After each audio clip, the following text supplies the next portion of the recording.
গরমকাল মানে মুখ ভর্তি ট্যান, ব্রণের সমস্যা, তৈলাক্ত ত্বকের সমস্যা যেন গরমকালে আরও বেড়ে যায়। তার উপর সামনে রয়েছে বিভিন্ন অনুষ্ঠান বাড়ি। চটজলদি ত্বকের মধ্যে জেল্লা ফিরে পেতে চাও? তাহলে ঝটপট করে আজকে রেমেডিটা করে নাও। তার আগে বলবো, যে কোনো রেমেডি করার আগে একটু সময় নিয়ে ধৈর্য সহকারে করো। কারণ আজকে তুমি কোনো কিছু একটা ব্যবহার করলে কালকে রেজাল্ট পাবে এমনটা কিন্তু নয়। একটু সময় নিয়ে ধৈর্য সহকারে করতে হবে। তো চলো বন্ধুরা, আর বেশি না কথা বলে ঝটপট করে আজকের রেমেডিটা দেখে নাও। আজকের এই রেমেডিতে আমি কোন কোন উপকরণগুলো মেশাবো, কোন সময় ব্যবহার করলে তোমরা ভালো রেজাল্ট পাবে, সপ্তাহে তোমরা কদিন এটাকে ব্যবহার করতে পারবে, সব কিছুই বলে দেবো। তার আগে বলবো, এখনও যারা চ্যানেলটিকে সাবস্ক্রাইব করনি তারা অবশ্যই চ্যানেলটিকে সাবস্ক্রাইব করে রেখো। সবার প্রথমে ফেসটাকে আমি খুব ভালোভাবে একটা টিস্যুর সাহায্যে ক্লিন করে নিচ্ছি। এরপর আমি ফেসটাকে স্ক্রাবিং এবং ক্লিনজিং করব। তার জন্য নিয়েছি 1 চামচ মতো গুঁড়ো বেসন আর 1 চামচ মতো কাঁচা দুধ। কাঁচা দুধ আমাদের ত্বকের মধ্যে থাকা যে কোনো রকমের কালো দাগ ছোপকে কিন্তু খুব সহজে দূর করে দেয়। এরপর এই বেসন আর কাঁচা দুধটাকে খুব ভালোভাবে মিশিয়ে নিয়ে হালকা হাতে 3 থেকে 4 মিনিট মুখটাকে মাসাজ করব।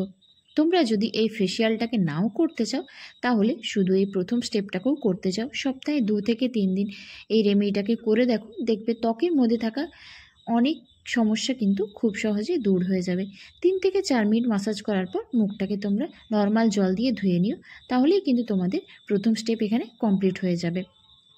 দ্বিতীয় স্টেপে আমি বানাবো ফেস প্যাক। তার জন্য নিয়েছি 1 চামচ মতো গুঁড়ো বেসন, রান্নার যে বেসন হয় আমি এখানে সেটাই নিয়েছি।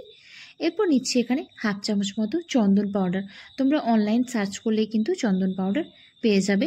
এরপর এর সঙ্গে নিচ্ছি 1 চামচ মতো কাঁচা দুধ। চেষ্টা করো তোমরা কাঁচা দুধ দিয়ে পুরো মিশ্রণটাকে মিশিয়ে নেবার।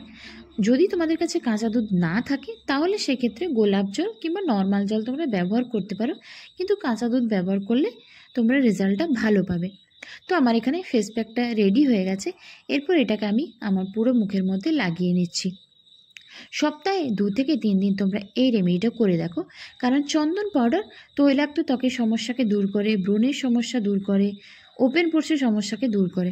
তারপর এটাকে মুখের মধ্যে লাগিয়ে 15 থেকে 20 মিনিট রেখে দিও। যখন দেখবে এটা একটু শুকনো হয়ে গেছে তারপর সেটাকে নর্মাল জল দিয়ে ধুয়ে নিও। আমি আমার ত্বকের মধ্যে যে সমস্ত রেমেডিগুলোকে ব্যবহার করি চেষ্টা করি সেগুলোই তোমাদের সঙ্গে শেয়ার করার। তো রেমেডিটা তোমরা অবশ্যই ট্রাই করে দেখো, ফলাফল কিন্তু নিশ্চয়ই পাবে। আর সবশেষে তোমরা যে কোনো ধরনের একটা টোনার এবং ময়শ্চারাইজার অবশ্যই ব্যবহার করে নিও। তো চলো বন্ধুরা, আজকের মতো এইটুকুই। আবারও চলে আসবো নতুন কোনো ভিডিও নিয়ে।